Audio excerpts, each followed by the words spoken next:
देश को 3 और वंदे भारत ट्रेन की सौगात मिली। मेरठ लखनऊ समेत 3 वंदे भारत ट्रेन को पीएम ने हरी झंडी दिखाई। पीएम मोदी बोले, देश आज विकसित भारत की तरफ कदम दर कदम आगे बढ़ रहा है। विकसित भारत के लक्ष्य को पूरा करने के लिए दक्षिण भारत का विकास भी जरूरी। पीएम मोदी बोले, वंदे भारत ट्रेन आधुनिक होती भारतीय रेलवे का नया चेहरा। आज हर रूट पर वंदे भारत ट्रेन की बात। पीएम ने कहा, वंदे भारत का जल्द ही स्लीपर वर्जन भी आएगा। अमृत ट्रेनों का भी तेजी से विस्तार हो रहा है। दिल्ली में जिला न्यायपालिका का राष्ट्रीय सम्मेलन, प्रधानमंत्री मोदी ने सम्मेलन का उद्घाटन किया। सीजेआई डीवाई चंद्रचूड़ भी मौजूद रहे। सम्मेलन में पीएम मोदी ने कहा, न्यायपालिका पर देश की जनता को भरोसा, न्यायपालिका ने देश की एकता को बचाया। न्यायपालिका सम्मेलन में महिला सुरक्षा पर भी बोले पीएम। कहा, महिलाओं पर अत्याचार गंभीर समस्या, महिला सुरक्षा को लेकर सरकार गंभीर। पीएम ने कहा, महिला सुरक्षा पर कई कड़े कानून बने, ऐसे मामलों पर तेजी से फैसले आने चाहिए।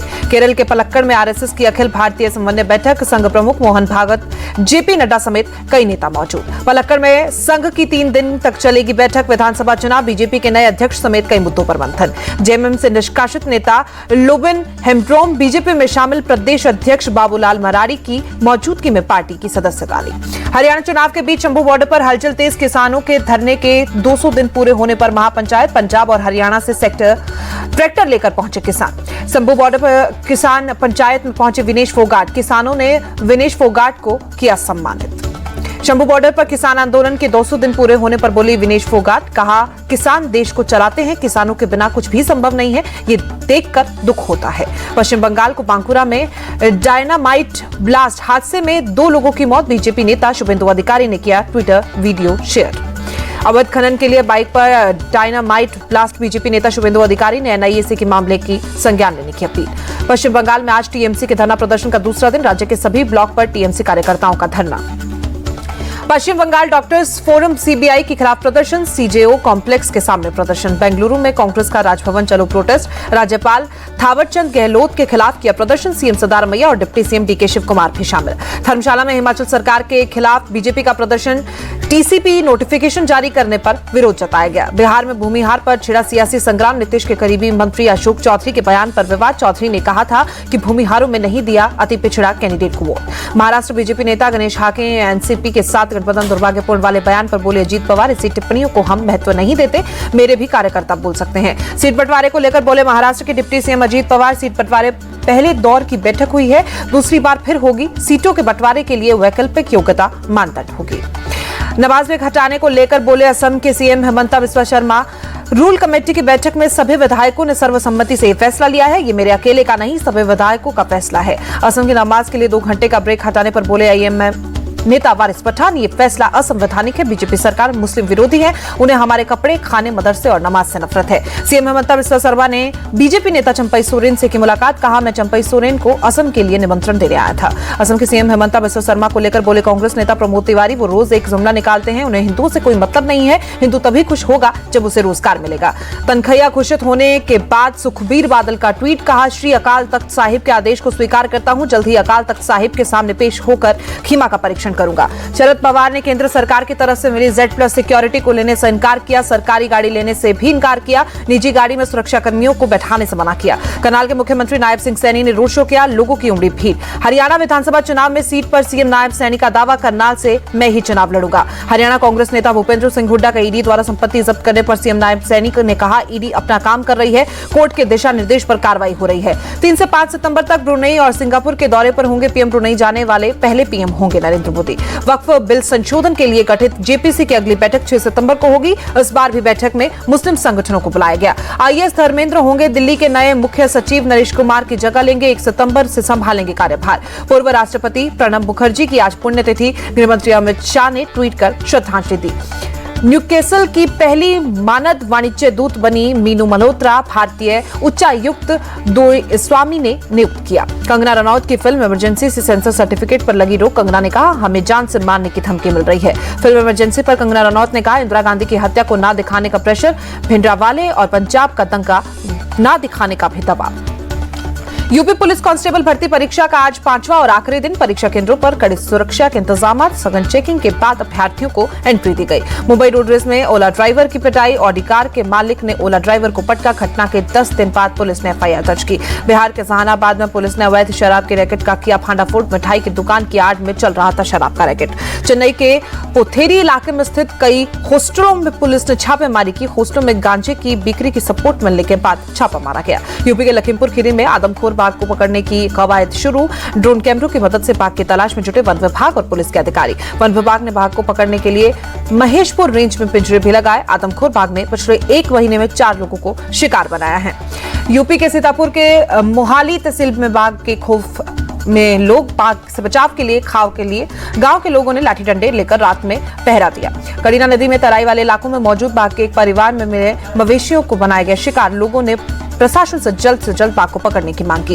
इलाके के सांसद और विधायक ने भी बाघ को जल्द पकड़ने की मांग की है। वन विभाग का दावा, पीलीभीत टाइगर और रिजर्व से विशेषज्ञों की टीम को बुलाया गया है। हिमाचल प्रदेश के धर्मशाला में रिहायशी इलाकों में पहुंचे तेंदुआ, एक मकान के सीसीटीवी में 2 तेंदुए कैद हुए। बहराइच में भेड़ियों को पकड़ने के लिए ऑपरेशन जारी। वन विभाग की टीम में भेड़ियों को डराने के लिए आसपास इलाकों में पटाखे चलाए। बहराइच में ऑपरेशन भेड़िया जारी। वन विभाग ने अब तक 4 भेड़िए को पकड़ा, 2 की तलाश जारी। अब तक 8 लोगों को अपना शिकार बना चुके हैं। लाठी डंडों के साथ स्थानीय लोग गांव में रात को दे रहे हैं पहरा। पुलिस ने भी संभाला मोर्चा। बहराइच में वन विभाग की टीम इंफ्रारेड ड्रोन से कर रही है निगरानी। हमलों के बाद भेड़ियों की तलाश तेज। राजस्थान के भिलवाड़ा में गाय की पूंछ काटे जाने पर मामले में विश्व हिंदू परिषद और बजरंग दल का प्रदर्शन। सूचना केंद्र चौराहे पर मोबाइल टॉर्च जलाकर किया आक्रोश प्रदर्शन। पुलिस ने अब तक बबू शाह नाम के एक आरोपी को गिरफ्तार किया। वीएचपी ने पुलिस की कार्रवाई पर जताया असंतोष। आंदोलन को और तेज करने की चेतावनी दी। केदारनाथ में MI-17 हेलीकॉप्टर से छिटक कर गिरा। केस्ट्रल हेलीकॉप्टर खराब होने के चलते एयरलिफ्ट किया जा रहा था। भीमबली के पास हुआ हादसे का शिकार। देश के 6 राज्यों में बहुत भारी बारिश का अलर्ट जारी। मौसम विभाग के मुताबिक महाराष्ट्र, छत्तीसगढ़, ओडिशा, आंध्र प्रदेश, तेलंगाना और कर्नाटक में 12 सेंटीमीटर तक हो सकती है बारिश। मौसम विभाग ने उत्तराखंड, पूर्वी MP, मिजोरम, गोवा, गुजरात, केरल में भी बारिश की चेतावनी दी है। आज 7 सेंटीमीटर तक बारिश हो सकती है। गुजरात के गृह मंत्री हर्ष संघवी ने वडोदरा में बाढ़ प्रभावित इलाकों का दौरा किया। सफाई समेत दूसरे कार्यों का भी निरीक्षण किया। गुजरात के वडोदरा में बारिश का कहर जारी। कई मकान पानी में डूबे। प्रभावित इलाकों में पहुंचाई जा रही है राहत सामग्री। बाढ़ और बारिश की मार झेल रहे गुजरात से असना साइक्लोन का खतरा टला। मौसम विभाग ने मुताबिक अरब सागर में ओमान की तरफ बढ़ा साइक्लोन। मौसम विभाग के मुताबिक गुजरात में फिलहाल जारी रहेगा बारिश और बाढ़ का कहर। सौराष्ट्र और कच्छ के तटीय इलाकों में तेज हवा के साथ भारी बारिश का अलर्ट जारी। गुजरात के जामनगर में बारिश के बाद बाढ़ जैसे हालात। भारी जल जमाव से जनजीवन अस्त व्यस्त। गुजरात के पोरबंदर में बादल नदी का जलस्तर बढ़ने से बिगड़े हालात। आसपास के इलाकों में बाढ़ जैसे हालात। गुजरात के भुज में कई इलाकों में बाढ़ जैसे हालात। तूफान पर नदियां, निचले हिस्सों में पानी भरा। गुजरात के द्वारका में भारी बारिश के चलते बने बाढ़ जैसे हालात। आर्मी ने रावल सिटी में 16 लोगों को रेस्क्यू किया। तेलंगाना के वारंगल में भारी बारिश, धीमी हुई गाड़ियों की रफ्तार। आंध्र प्रदेश के विजयवाड़ा में भारी बारिश। तेज बारिश के चलते कई जगहों पर पानी भरा। कोलकाता के कई इलाकों में बीती रात तेज बारिश, आम जनजीवन प्रभावित। हरियाणा के भिवानी में भारी बारिश के बाद कई जगहों पर जल जमाव। राहगीरों की परेशानियां बढ़ी। सड़कों पर गाड़ियां की रफ्तार धीमी हुई। कर्नाटक के कुलबर्गी में भारी बारिश के बाद मौसम सुहावना। तापमान में गिरावट से लोगों को गर्मी से राहत। केरल के वायनाड में भारी बारिश। वायनाड लैंडस्लाइड हादसे की साइट के पास आया एक और भूस्खलन। जम्मू कश्मीर के राजौरी में भारी बारिश। मंजाकोट में उफनती नदी में डूबा एक शख्स। SDRF ने तलाशी अभियान चलाया। रूसी वायुसेना ने यूक्रेन के सुमी शहर पर की बमबारी। 2 नागरिकों की मौत जबकि 13 लोग घायल। रूसी सेना ने यूक्रेन के रिहायशी इलाकों को किया टारगेट। एक इमारत में आग लगी। राहत कर्मियों ने आग पर काबू पाया। रूस ने यूक्रेन के खार्किव में रिहायशी इमारत पर मिसाइल अटैक किया। 14 साल के एक बच्चे सहित 5 लोगों की मौत। रूसी मिसाइल अटैक में इमारत में आग लगी। ब्लास्ट में इमारत के बाहर खड़ी कई गाड़ियां भी जलकर खाक हुई। राष्ट्रपति जेलेंस्की ने फिर पश्चिमी देशों से यह हथियार की मांग की दोहराई। कहा, यदि यूक्रेनी सेना के पास क्षमता होती तो वो रूसी एयरक्राफ्ट को तबाह करके नुकसान से बच सकते थे। रूसी हमलों के बाद राष्ट्रपति जेलेंस्की ने बुलाई सेना के कमांडर्स की हाई लेवल बैठक। कुर्सक सहित तमाम फ्रंटलाइन के हालात की जानकारी ली। इजरायली पुलिस ने वेस्ट बैंक के जेनिन में हमास के नेता को मार गिराने का दावा किया है। कार पर हमले का वीडियो भी जारी किया गया। इजरायली सेना के गाजा में खान यूनिस और देर अल-बाला में जमीनी कार्रवाई। हमास के कई ठिकानों तबाह किए गए। इजरायली सेना ने टैंक्स की मदद से हमास के कई टनल्स को तबाह किया। कई जगह हमास के लड़ाकों से हुई आमने सामने की भिड़ंत। इजरायली सेना के हटने के बाद खान यूनिस और देर अल-बाला के कई इलाकों में लौटे फिलिस्तीनी नागरिक। हर तरफ दिखा तबाही का मंजर। चेक गणराज्य के एक केमिकल प्लांट में सेकेंड वर्ल्ड वॉर के 2 बम बरामद। बम स्क्वाड ने बमों को सुरक्षित तरीके से तबाह किया। चेक पुलिस बर्मा सुरक्षित विस्फोट के लिए तैयार किया गया एक प्लेटफॉर्म रेत की बोरियों की दीवार के बीच दोनों बम को फोड़ा गया। चीन और सिंगापुर की नौसेना ने शुरू किया नौसेना का संयुक्त युद्धाभ्यास। दोनों देशों के कई जहाज, हेलीकॉप्टर और सैनिक युद्धाभ्यास में कर रहे हैं शिरकत। उत्तर पश्चिम पाकिस्तान के खैबर पख्तूनख्वा में भयंकर लैंडस्लाइड, एक मकान पर मिट्टी का मलबा गिरने से 12 लोगों की मौत। राहत कर्मियों ने मकान के मलबे से 9 बच्चों, 2 महिलाओं और एक शख्स का शव बरामद किया। भारी बारिश की वजह से लैंडस्लाइड हुआ। जापान में चक्रवाती तूफान शान से बिजली व्यवस्था पर पड़ा असर। फुकुओका शहर में लोग अंधेरे में सुपरमार्केट में खरीदारी करते नजर आए। जापान में चक्रवाती तूफान शान से हवाई उड़ानें प्रभावित। फुकुओका के एयरपोर्ट पर तेज हवा की वजह से विमानों का लैंड करना मुश्किल। फुकुओका एयरपोर्ट पर कई विमान लैंडिंग के वक्त हवा में तैरती हुई नजर आए। एयरपोर्ट अथॉरिटी ने विमानों को दूसरे एयरपोर्ट्स की तरफ डाइवर्ट किया। थाईलैंड में एक निर्माणाधीन रेलवे टनल ढहा, अब तक 2 चीनी सहित 3 वर्कर्स की मौत की पुष्टि। इजराइल में हार्वर्ड यूनिवर्सिटी के म्यूजियम में 3,500 साल पुराना मिट्टी का जार टूटा, 4 साल के बच्चे को जार को गिराया।